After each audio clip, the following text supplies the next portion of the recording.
സുല ലൈഫിലേക്ക് എല്ലാവർക്കും സ്വാഗതം.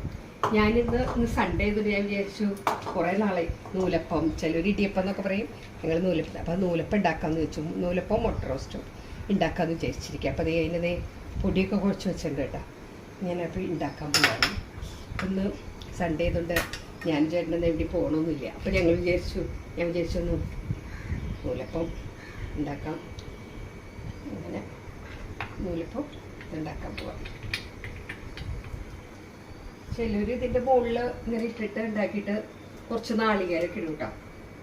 ഞാനങ്ങനെ ഇടാറില്ല. ഒരു മുട്ട റോസ്റ്റ് ഉണ്ടാക്കാൻ പോകട്ടോ. ഈ സബോള, ഇഞ്ചി, പച്ചമുളക്, വെളുത്തുള്ളി, ഈ കറിവേപ്പില ഇതൊക്കെ അരിഞ്ഞ് വെച്ചിട്ടുണ്ട്. ചട്ടി ചൂടായി ഇരുന്നുണ്ട്. കുറച്ച് വെളിച്ചെണ്ണ ഒഴിച്ചു. കുറച്ച് ഇത്തിരി പെരുംജീരകം ഇട്ടു കേട്ടോ. ഇഞ്ചി, വെളുത്തുള്ളി, കറിവേപ്പില,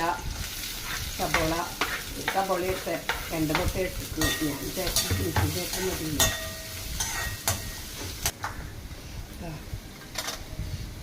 മല്ലിപ്പൊടി,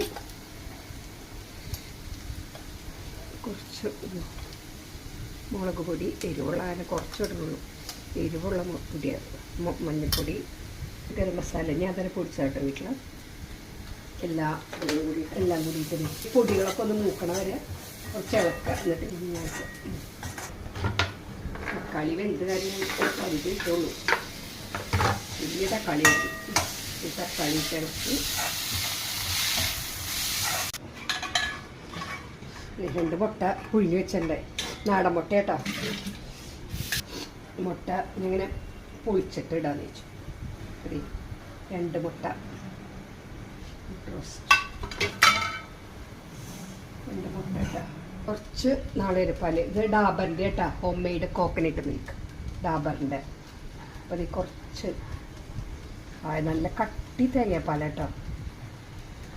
കുറച്ച് പാൽ ഒഴിച്ചു. തേങ്ങാപ്പാൽ ഒഴിച്ച്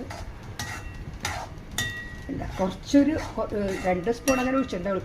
പക്ഷെ നല്ല തേങ്ങാപ്പാൽ അത് ഡാബറിൻ്റെ. കുറച്ച് കൊത്തമല്ലി. നിങ്ങൾ ഇതിനേക്കാളും നല്ല ടേസ്റ്റിലൊക്കെ ഉണ്ടാക്കുന്നുണ്ടാവും അറിയാം പലരും. പക്ഷെ ഞാൻ എൻ്റെ ഒരു ഇത് ഈസി ഞാൻ ചെയ്യണം കാണിച്ചത്. ഇങ്ങനെ ചായ, നൂലപ്പം, മുട്ടക്കറി റെഡി. ഞങ്ങളിനി ചായ കുടിക്കട്ടെ കേട്ടോ. Okay bye. ഞങ്ങൾ ബ്രേക്ക്ഫാസ്റ്റ് കഴിക്കട്ടെ.